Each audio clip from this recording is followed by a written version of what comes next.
যায়, পুত্র কন্যা পরিজন সবাই আমাকে বক্ষে টেনে নেয়।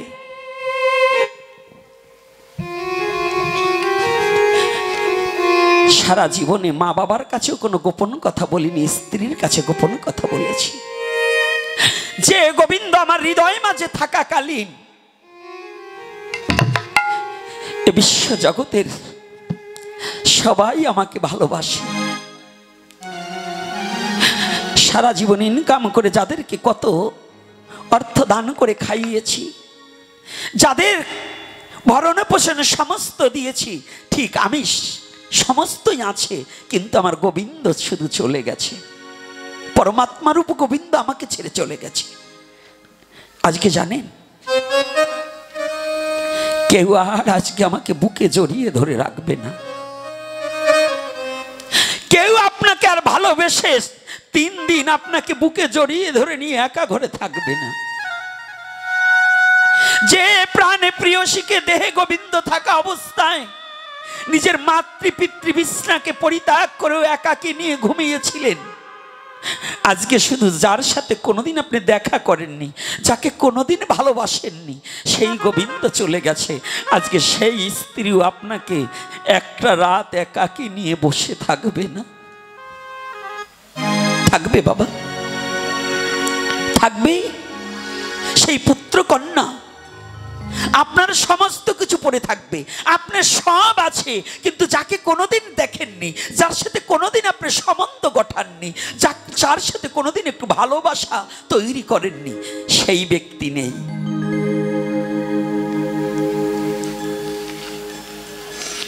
আমি কি করেছি? ওরে বড় ভুল করেছি তোমায় ভুলে, ও গো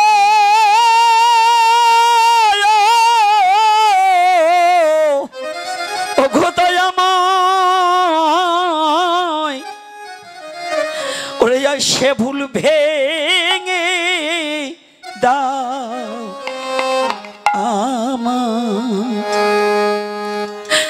ওরে আমি ভুলের দেশে ওরে চলছি ভেসে, ও দরদি কোনে সে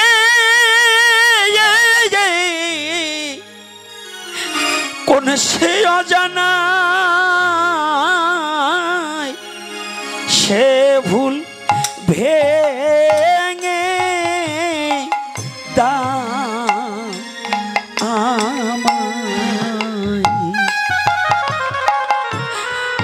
বড় ভুল করেছি তোমায় ভুলে, ও গো দয়ে মহা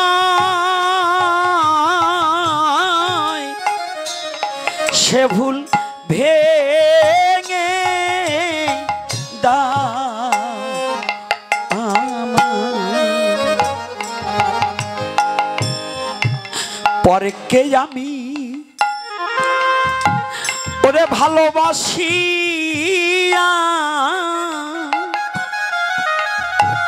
দিয়েছি আমার আত্মা,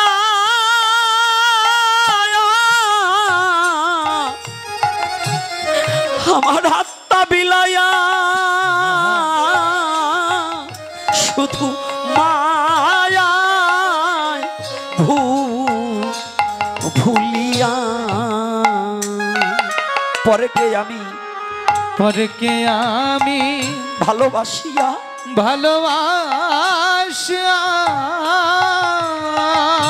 দিয়েছি আমার আত্মা বিলাইয়া, দিয়েছি আমার আত্মা বিলাইয়া শুধু মায়ায় ভুলিয়া,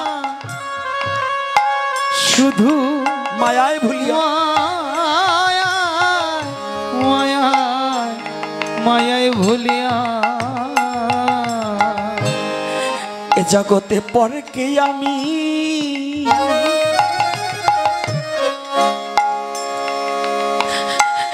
ওরে ভালোবাসিয়া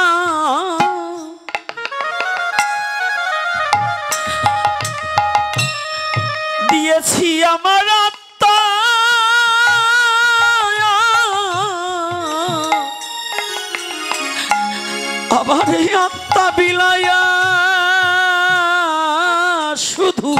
মায়ায়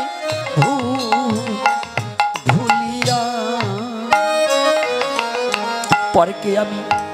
পরকে আমি ভালোবাসিয়া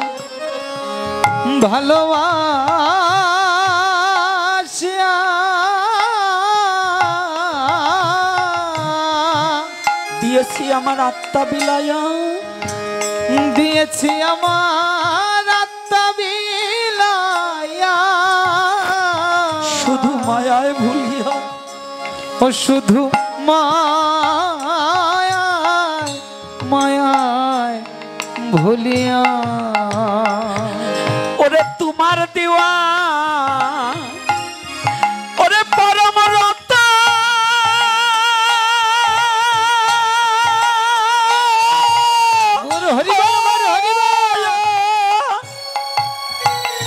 গোবিন্দ আমি একদিন না করলে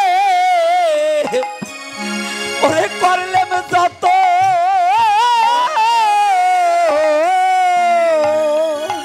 ওরে তোমার দেওয়া, ওরে তোমার দেওয়া পরম রতন, পরম জয় নিতাই গৌর হরি বল। আমি একদিনও না ও মন আমি একদিনও না করলেম যতন, করলেম যতন, করলাম যত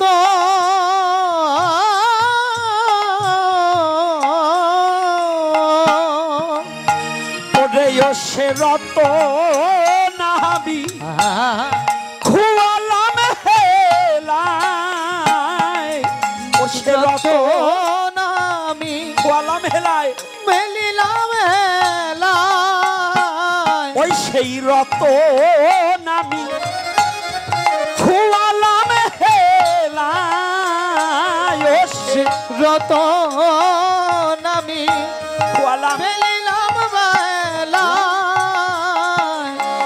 ওরে সে ভুল ভেঙে আমায় বড় ভুল করেছি, বড় ভুল করেছি তোমায় ভুলে, তোমায় ভুলে, ওগো দয়াময়, ওগো দয়াময়, ওগো দয়াময়,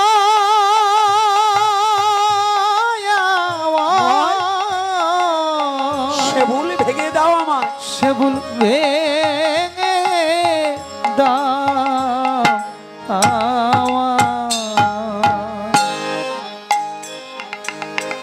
এ বিশ্ব জগতে পরকে ভালোবেসেছি কিন্তু ভগবানকে কোনোদিন ভালোবাসতে পারিনি। যে ভগবান আমার কাছে না থাকলে আমি লাশ হয়ে পড়ে থাকি, তাকে কোনোদিন ভালোবাসতে পারিনি। কিন্তু পরকে নিয়ে ঘর করেছি, কিন্তু ঘরের মানুষটাকে পর করে দিয়েছি। হে জগতে জীব, ঘরের মানুষ একমাত্র আমার অনাদির আদি গোবিন্দ পরম পুরুষ পরমেশ্বর ভগবান শ্রীকৃষ্ণ। ভগবান ভিন্ন জগতে জীবের আপনে বলতে কোনো কেউ নেই, কেউ নেই। কাকে তুমি আপনে ভেবে বক্ষে জড়িয়ে ধরবে? সবাই তোমাকে ছেড়ে চলে যাবে। কেউ তোমাকে তোমার প্রাণ পাখি চলে গেলে কেউ 3টা রাত বুকে জড়িয়ে ধরে রাখবে না। রাখবে বাবা, রাখবে? কিন্তু সেই ভগবানের সাথে আমাদের কোনো সম্বন্ধ নেই, আমাদের সম্পর্ক নেই, আমাদের ভালোবাসা নেই, তার সাথে আমাদের পরিচয় নেই। ভগবানের সাথে আমাদের জীবের কোনো সম্বন্ধ নেই, সম্পর্ক নেই। এজন্য মহাজন কলম দিলেন, সম্বন্ধ লইয়া ভজে তাহে কৃষ্ণ নাহি ত্যাজে, আর সব মরে অকারণ। গোবিন্দ গোবিন্দ আমার। নারদে গিয়ে প্রণাম করে বলছে, ভগবানের ঠাই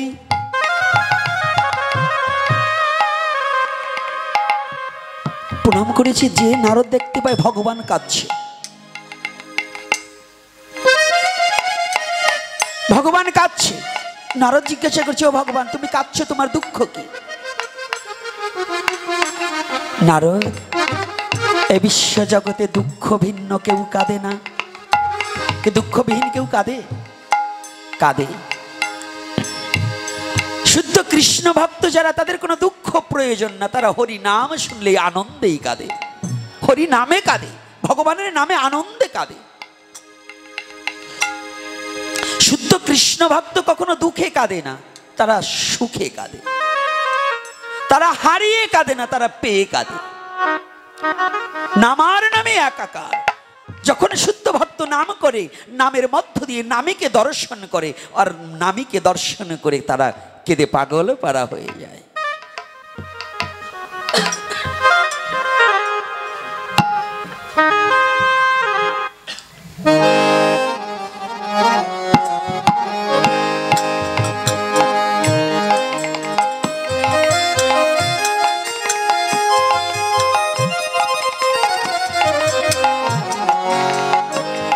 জয় শ্রী রাধে।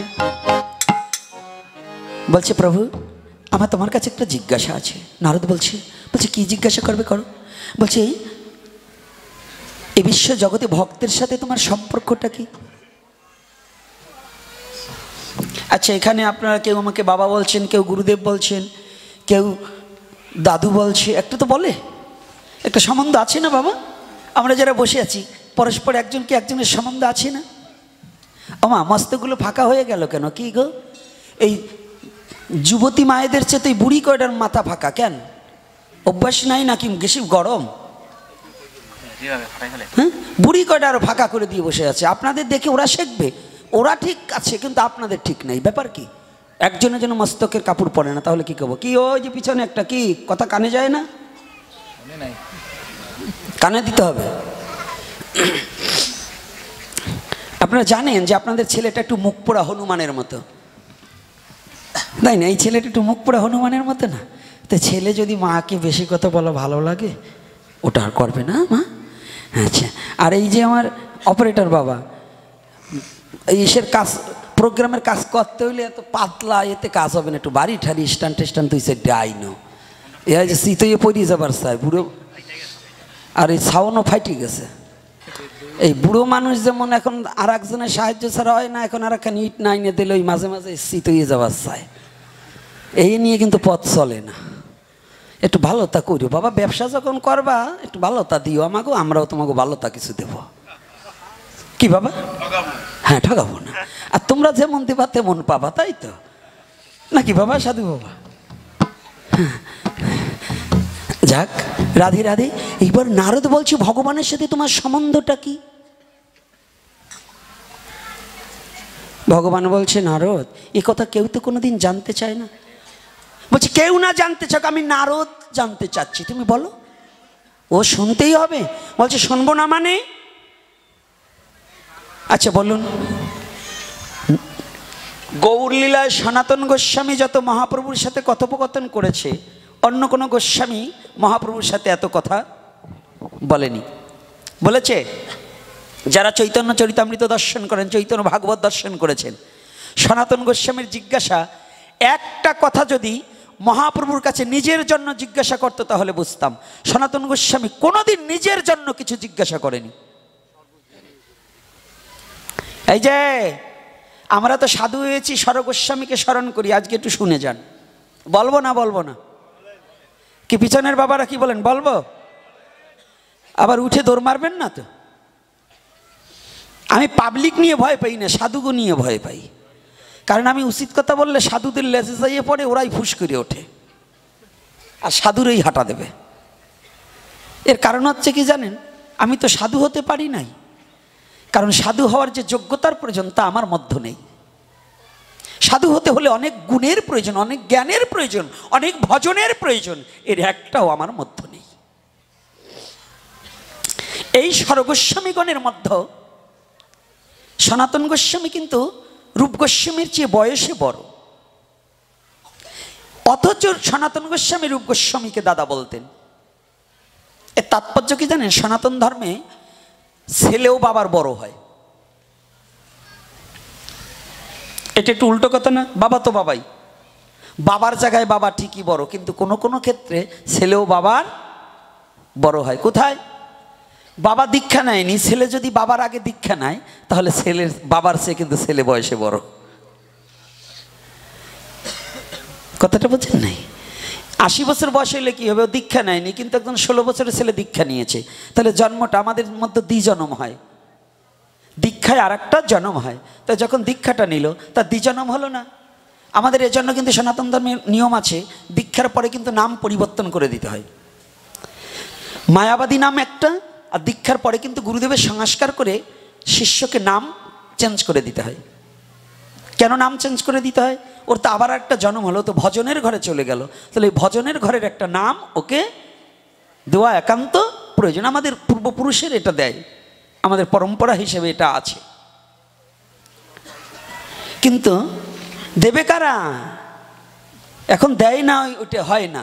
এটা হয় যদি গোস্বামীগণ অনুপত্তি হয় তাহলে দীক্ষার ঘরে নাম পরিবর্তন করে দেওয়া হয়, কিন্তু এটা তো অনেকেই করে না। যেমন নিত্যানন্দের নাম ছিল কি? কুবের। নিত্যানন্দের নাম ছিল কি? কুবের। কোথা থেকে আসলো? দর্শন দিয়ে বুঝিয়ে দিচ্ছে। অনেকে বলবেন আমাদের গুরুদেব এত বড় তেজস্বী গুরুদেব, এত বড় পণ্ডিত গুরুদেব, সে কি আমাদের পাল্টাই দিত না? আপনি যা বলেন এটা কোনোদিন শুনি নাই। আরে শুনবা কয়তে, শাস্ত্র দেখছো? নিমাইয়ের নাম কি? শ্রীকৃষ্ণ চৈতন্য মহাপ্রভু দীক্ষার পরে কি হলো? শ্রীকৃষ্ণ চৈতন্য। দীক্ষান্তে নাম হলেন শ্রীকৃষ্ণ চৈতন্য। দীক্ষার পরে কি নাম? কে আগে নিমাই ছিল, ওই নিমাই নামাই ডাকতে পারতো না? গুরুদেব কি করলেন? তার নাম দিলেন কি? শ্রীকৃষ্ণ চৈতন্য। নিত্যানন্দের আগের নাম ছিল কি? কুবের। পরের নাম নিত্যানন্দ। নিত্য যোগানন্দ, তার নাম নিত্যানন্দ। কথাটাই 2-3 দিনের আলোচনায় পোষায় না। যাই সকালের এই পর্যন্ত যে বাবারা ফোন করে আবার এবং 3-4 জনে বাবা এই বিষয়ে একটু বলবেন, ওই বিষয়ে একটু বলবেন, এত বলবার গেলে তো সময় থাকে না। কতটুক সময়? আরও রমজান মাস সময়, আমরা 1 ঘন্টা সর্বনাশ। কারণ রমজান না হলে পরে, তারাবি না থাকলে পরে আরও 1 ঘন্টা আগে থেকে শুরু করতে পারতাম, তাই না? যখন সবাই আমরা পাশাপাশি ধর্ম বসবাস করি, সবাইকেই তো সুযোগ করে দিতে হবে, কারো ধর্মে কারো বিঘ্ন ঘটানো যাবে না। তো এইবার বিরক্ত হচ্ছেন না তো? বিরক্ত হচ্ছেন নাকি? তাহলে দীক্ষার পরে নাম পরিবর্তন করে দিতে হয়, দীক্ষার ঘরে নাম চেঞ্জ হয়ে যায়, দ্বিজন্ম। তো এই যে সনাতন গোস্বামী যিনি আর রূপ গোস্বামী আপন ভাই, আপন ভাই না? পণ্ডিত মশাই মাঝে মাঝে একটু বললেন, আমি তো আবার ভুলে ঠুলে যাই। আপন ভাই। তো ছোট ভাইকে বড় ভাই দাদা বলছে, একটাই কারণ, মহাপ্রভুর সন্নিকটে সনাতন গোস্বামীর চেয়ে আগে রূপ গোস্বামী এসেছে। সাকর মল্লিকার দবির খাস, এই 2 জনের নাম ছিল। হোসেন শাহের প্রধানমন্ত্রী নাকি, আর অর্থমন্ত্রী ছিল না? হ্যাঁ, তাহলে এই 2টো নামকে পরিবর্তন করে কি হলো? রূপ আর সনাতন। রাধে রাধে। ঘুমিয়ে পড়া যাবে না গো।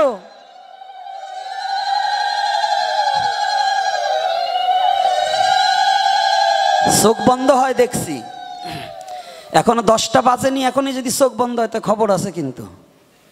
হ্যাঁ, কি খবর করি দেবো তো? এই খালি একটু দেখবেন কোনটা কোনটা চোখ বোঝে, আমার খবর দেবেন। আর আমার মায়েরা খুব ভালো, আজকে তুলসীর পাতা মেলাগুলো দিল, যে কয়টা চোখ বন্ধ করবে চোখে হরিবোল করে দেবো, চোখে 2টো করে তুলসীর পাতা মেরে দেবো। কি এখানে গাছগাছালি অনেক আছে, এই বরিশালের এই অঞ্চলটায় অনেক গাছ দেখতে পাচ্ছি। চোখে তুলসীর পাতা কখন দেয় মা? মরার পরে। সত্যি? এরা তো জানে। হ্যাঁ, তাহলে মরার পরে চোখে তুলসীর পাতা দেয়। তো যে কটা চোখ বন্ধ করবে হরি কথার সময়, ওদের চোখে তুলসীর পাতা দিয়ে আমি বলবো, বলো হরি। আপনারা কি বলবেন? হরি বল। আরে দেরি আছে, ধন্য। তো এইবার যখন ওই হরি বল করে দেবো, এখন এই ভয় পাবে না? তাজা মানুষটাকে, আরে না, প্রকৃত তারাই মরা, কৃষ্ণ নামে ঘুমায় যারা, কৃষ্ণ কথায় যারা ঘুমায় তারাই প্রকৃত মরা। সাবধান। তো এইবার দেখুন, এই যে সনাতন গোস্বামী নিজের কথায় একটিবার সনাতন শিক্ষায়, যত সনাতন অষ্টকে এবং শিক্ষায়, শিক্ষা অষ্টকে কোথাও বলতে পারবেন যে মহাপ্রভুর কাছে নিজের জন্য কিছু চেয়েছে? রাধে রাধে। নিজের জন্য কিছু চেয়েছে একজন সাধু বলতে পারবেন? প্রত্যেকটা কথা গৌরহরির কাছে জীবের জন্য চেয়েছে। আর আমরা সাধু হয়েছি, আমার কথা বলছি, আপনাদের কথা বলছি না, আমি সাধু হয়েছি আমার নিজের ব্যক্তিগত সুখের জন্য, পরের সুখের জন্য না। মানে আমি কিভাবে সুখ ভোগ করব, আমি সম্পত্তি কিভাবে বাড়াবো। এই কিছু কিছু সাধুরা আছে গলায় মালা নিয়ে অকাম করার ভালো জুইতে হয়েছে। যদি বলেন কেন গলায় মালা নেছে, শিক্ষা দীক্ষা সব নেছে, উনি কি সাধু মানুষ, উনি কি অকাম করতে পারে? মোটেই পারে না। দেখবেন জমির আইলকুবাতি গিয়ে 1 বিঘত পরের ভিতর ঢুকোই দেয়, আছে না? আপনার এই দেশে নাই তাই তো? আছে? ওরে বাবা রে। তাই আপনি বলুন, সনাতন প্রতিটা জীবের সুখের জন্য চিন্তা করলেন, আর আমি সাধু হয়েছি আমি পরের ক্ষতি করার জন্য। এখন প্রকৃত সাধুকে কে সাধু? আসুন এইটা জানার আগে, এইটা বলার আগে রাধা মাধব কীর্তনটা করে জীবের সাথে ভগবানের সম্বন্ধ কি আর কুটিলার কথাটা বলে বিশ্রাম দেব নাকি? রাধে রাধে। তাই আসুন একটু রাধা মাধব কীর্তন করি।